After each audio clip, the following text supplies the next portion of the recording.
What's up, city builders? This is Commander Kobe, and today I'm going to show you how to pave the surface, or in other words, how to cover the ground with concrete in the base game of City Skylines. This method is especially useful for your downtown areas and industrial hubs, as you can use it for building plazas and storage areas, for example. You can carry out this technique on console, so you don't need any mods or assets. However, I want to let you know in advance that this method is pretty time consuming and you will need a lot of patience. So this video might just be for the players who try to attempt a very realistic look in their cities. Nonetheless, though it only changes a small amount of space, it has a comparatively huge effect, as you will see at the end of the video when I show you some examples. Before I start though, I wanted to say thank you to all the ones who supported my channel over the last couple of months, and to the people that have given me so much positive and constructive feedback. This really motivates me to put these videos together. Alright, enough of that, let's look at how you can pave the surface on console.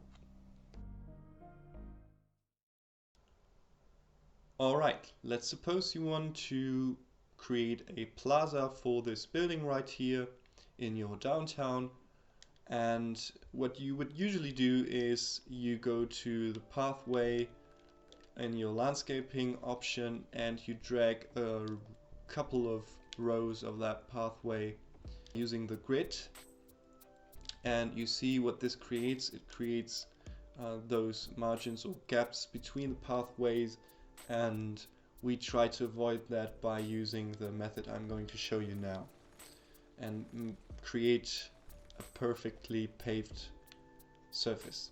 So the first thing you have to do is you go to your landscaping tool and you select the pathway and turn off the road length and the grid tool in your snapping options. To make this easier for you to understand, I'm gonna do the basic method with a rectangular space that is 1, 2, 3, 4 squares wide, and you can do that later on a greater scale, of course. You're gonna start dragging a row of pathway from the very right to the very left, and you try to do that as close as possible next to the street at the top. So it is surrounded by streets on every side, and you try to work your way from top to bottom. If you've done that, you cut off the edges of the pathway like this, so you end up with a small piece right here. Okay, and then you do that right next to the first one like this, and you see there's no gap between the both pathways, and now you're gonna do the same thing as you did when you created the first pathway. You cut off the edges, and then you're gonna do that again right next to the second one, so like this. And now you see you sometimes get problems with the gaps.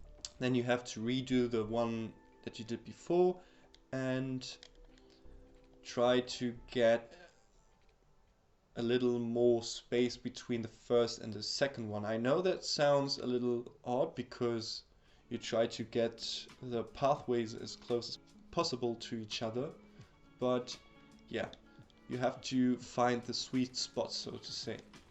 Okay, now we do the third one. Let's see if it works now. Okay, it should be like this. Okay, still not good enough. Then we do the second one again. Little more space between the first and the second one, actually. Like this. Now we try to do the third one again. And I think now it should work. Still not working. Alright, then we try to get it closer to the first one.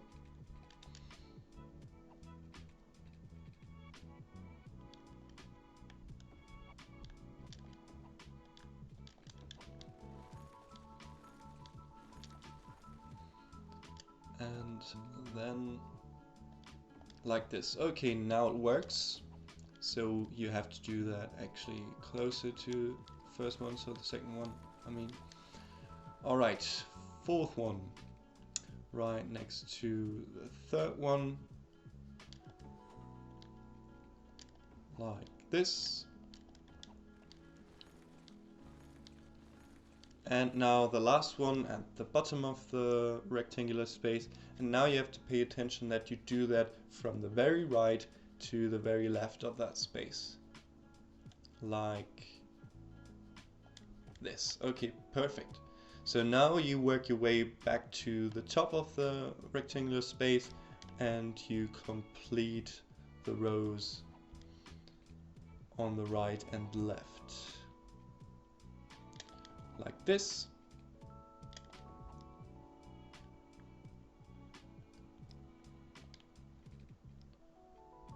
Fourth one, third one, the second one, and the first one. And yeah, that's basically it. This is how you create a perfectly paved surface, and in combination with that building right here, it looks like a really nice plaza. Alright, then I will show you some examples where I applied this method and it looked, I think, really great. Right here I used this method to create the look of empty container storage areas, because sometimes you don't really want to use buildings all over the place. Right here I did this in a different shape, so it kind of looks like it would serve this postal office facility. And right here I used this technique to just cover the ground with concrete, so it fills out that empty space right here as well. And this is just an example to use that in an industrial area. And over here I also used it in a commercial area to fill out the empty space between the buildings. I can put this away, and I think it really looks better when you have this paved surface between the buildings, because especially in the downtown areas you wouldn't have some green spaces between the buildings like this. Okay, I think that's pretty much it. I hope you enjoyed watching the video, and I hope you can use this method in your cities and it helps you to create a more realistic look in your cities. And if you did so, if you enjoyed this video, hit the like button. I would highly appreciate that, and I hope I can see you in the next video. So goodbye and thanks for watching.